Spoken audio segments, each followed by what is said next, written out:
To have beautiful and glowing skin, ito yung ginagamit ko mga madam.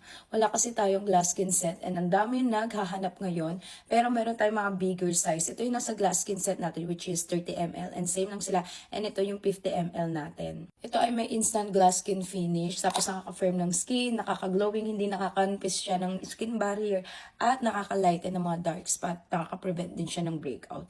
Pwede nyo rin to gamitin as primer. Anti-aging, nakaka-brightening, may vitamin C and E, may hyaluronic acid, niacinamide, alpha-arbutin. Sa mga naubusan ng glass skin set, pwede kayo mag-buy ng ito lang, single ng ating serum. And mamshi, mas maganda gamitin yung mga gantong serum compared sa mga bleaching cream na ginagamit nyo kasi talagang harmful yun sa skin nyo. But this one, very mild, no bakbak, no tiis, ganda. Safe din siya sa padede moms and pregnant. Kaya ako kahit na-expose ako sa araw, hindi ako nagkakaroon ng melasma. And if may melasma kayo, basta araw-araw nyo itong gamit, nakaka-help talaga siya i-lighten yun. Basta consistent ang pag-use nyo neto. Actually, kahit ito lang, kahit di na kayo mag-makeup, napaka-plakado na talaga ng inyong skin. And pwede nyo rin naman to i-apply bago kayo mag-makeup para mas maganda yung lapat ng makeup nyo. But yeah, yan yung ginagamit ko bago ako matulog, paggising ko, and then after kong maligo.